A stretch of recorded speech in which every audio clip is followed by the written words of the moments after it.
सियासी जंग के बाद आपको जंग के मैदान में लिए चलता हूं। डील तो हो गई है, लेकिन डील के बाद नेतन्याहू नो डील पर अड़े हैं और नेतन्याहू पर ट्रंप फायर है, गुस्सा है।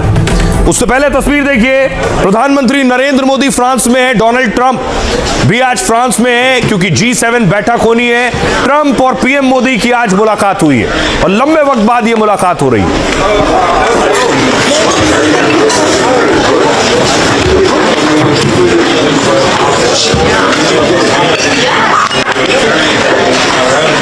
काफी देर तक दोनों नेता बात करते रहे और कल G7 की बड़ी बैठक है, सबकी नजरें उस G7 बैठक पर होने वाली हैं।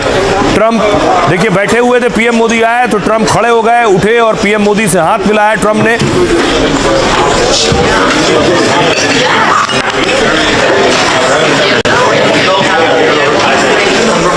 दूसरी तरफ G7 की बैठक फ्रांस में हो रही है तो दुनिया के बड़े बड़े नेता पहुंचे हैं, जिसमें इटली की पीएम मेलोनी है और ये जब सारे नेता फोटो सेशन के दौरान मिले।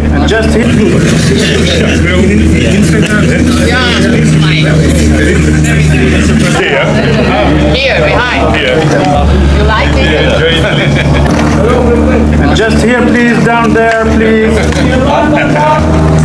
Excellent. Thank you. लेकिन बड़ी बात यह है कि एक तरफ G7 की बैठक हो रही है, ट्रंप कह रहे हैं उन्होंने ईरान के साथ डील कर ली, अब जंग नहीं होगी, लेकिन नेतन्याहू रुक नहीं रहे।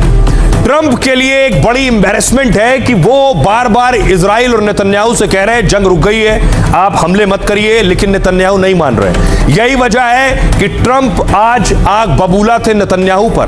कैसे सुनाया है नेतन्याहू को, ट्रंप यहां तक बोल गए, मैं हूं इसीलिए आप हैं।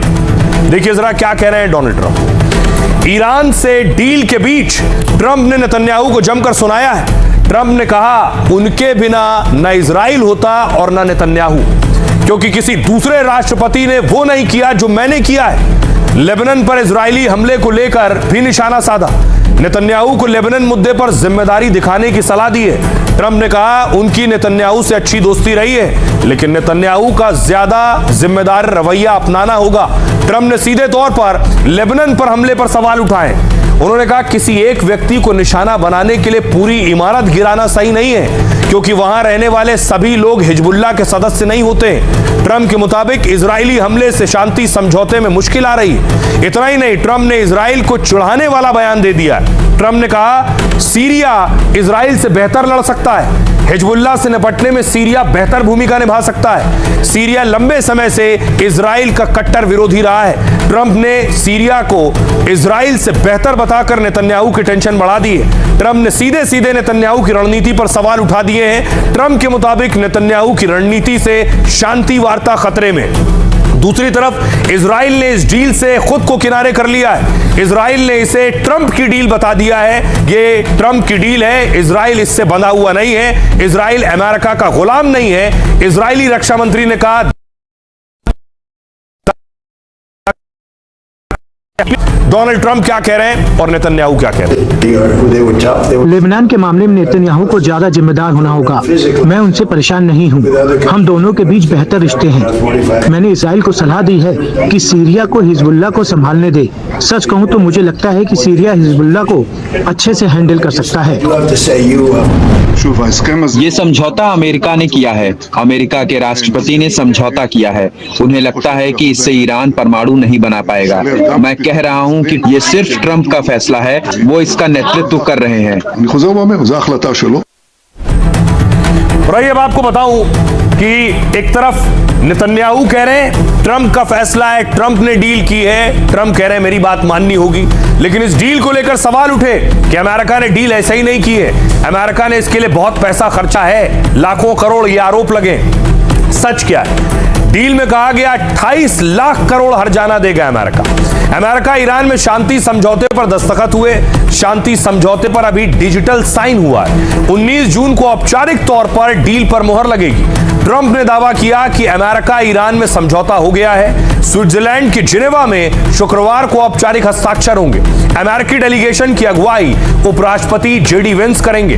ट्रंप ने कहा कि दस्तावेज शुक्रवार के बाद जारी किए जाएंगे, लेकिन डील में 28 लाख करोड़ देने की बात पर ट्रंप भड़क गए।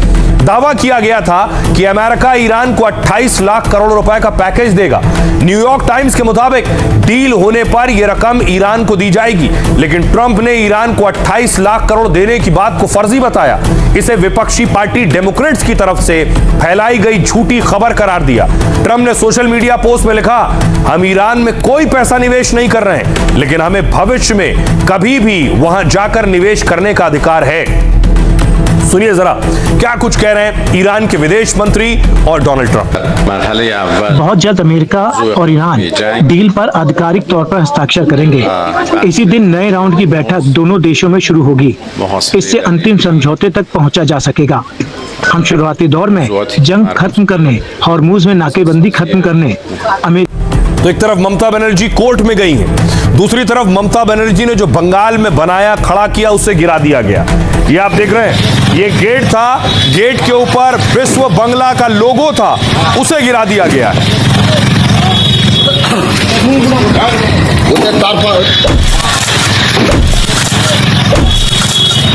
ये ममता की सरकार में लगाया गया था गेट बनाकर विश्व बंगला का लोगो, जिसे ढा दिया गया है।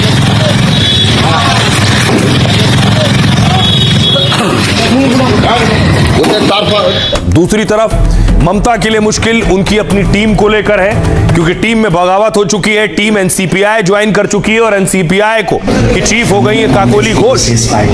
अब ये है पार्टी किसकी होगी, पार्लियामेंट मीटिंग की। आपको बताऊं कि आखिर अब अगली तैयारी क्या है। जो बागी सांसद हैं उनकी, ममता की पार्टी में 2 गुटों पर फैसला स्पीकर करेंगे। टीएमसी के बागी सांसदों ने एनसीपीआई में अपना विलय कर लिया है, वो जो धड़ा है। साथ ही लोकसभा में अलग ग्रुप की मान्यता की मांग की है। लोकसभा स्पीकर ओम बिरला दोनों गुट का पक्ष सुनेंगे पहले। स्पीकर ने इसके लिए ममता खेमे को बुलाया है। सूत्रों के मुताबिक स्पीकर की तरफ से ममता खेमे को ईमेल भेजा गया है। दोनों पक्षों से बात करने के बाद ही टीएमसी के गुटों पर फैसला होगा। संसद के मॉनसून सत्र से पहले इस पर फैसला आ सकता है। बागी सांसदों के एनसीपीआई में विलय के दावे पर भी स्पीकर कानूनी राय लेंगे। स्पीकर इस मामले में कानून मंत्रालय की राय भी ले सकते हैं, ताकि स्पीकर के फैसले को अदालत में चुनौती मिलने की स्थिति में स्पीकर का फैसला कानूनी जांच में भी टिक सके। बागी गुट के एनसीपीआई में विलय को लेकर एक्सपर्ट की राय अलग अलग है। उनके मुताबिक सांसद खुद किसी पार्टी में विलय नहीं कर सकते, राजनीतिक दल ही दूसरे राजनीतिक दल में विलय कर सकता है। कुछ एक्सपर्ट्स के मुताबिक एनसीपीआई में बागी गुट का विलय नई व्यवस्था है। दल बदल कानून और जन प्रतिनिधित्व कानून में इस व्यवस्था का जिक्र नहीं है। टीएमसी के 20 बागी सांसदों में से 17 सांसद ने स्पीकर से मुलाकात की है। स्पीकर से टीएमसी बागियों ने अलग गुट के रूप में मान्यता की मांग की है। प्रधानमंत्री मोदी के नेतृत्व में एनडीए के साथ काम करने की बात कही थी। अब सुनवाता हूं आपको, सुनिए जरा क्या कुछ कह रहे हैं नेता। यह तो केवल अपने स्वार्थ, अपना उल्लू सत्ता में रहने के लिए सधाया जा रहा है। यह तो स्वतः स्पष्ट हो गया कि इनका धोबी के उस जानवर की तरह हाल है, न घर का है न घाट के है। इनको समझ नहीं आ रहा क्या करें, कहां जाएं। यह इसलिए किया गया है जिससे कि इनकी सदस्यता मान्य रहे। कि जो कल तक हमको बी टीम बोलते थे, वो तो अब चले गए हैं। जो कह रहे थे कि सीने में मदीना, आंख में काबा, और बाबा योगी बंगाल जाके बोले कि हम इसको काबा की जमीन नहीं बने, अब दोनों बैठकर चाय पी रहे हैं। आप बताइए, 20 एमपी, कभी ऐसा सुना आपने कि एक पार्टी पावर हारने के बाद पूरे के पूरे गायब? वो एक गाना है ना, कबूतर आ मैंने पूरे कबूतर उड़ गए यहां से लेके वहां तक। दोनों के साथ मिलके एक बार जरूर बैठेंगे। वो लोगों का इसका इसी तरह का कोई समस्या नहीं है कि तृणमूल क्लेम करके वो बैठ सकते हैं, तो हो सकते हैं।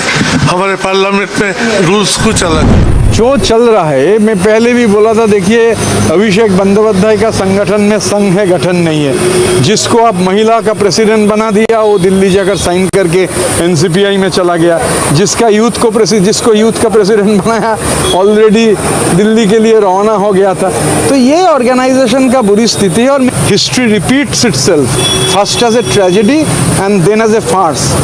देख रहे हैं फार्स क्या है। दीदी के साथ रहते हुए विद ड्यू रिस्पेक्ट टू दीदी आई एम सेइंग कि हम लोग को कई जगह में काम पे रुकावट दिया गया था और हम लोग काम कुछ वैसे कर नहीं पा रहे थे जो हम लोग को करना चाहिए था। हम सब देख रहे हैं west Bengal as well as India में कि 1-2 महीने में हम लोगों का काम का तरक्की क्या हो रहा है, कहाँ पे कैसे क्या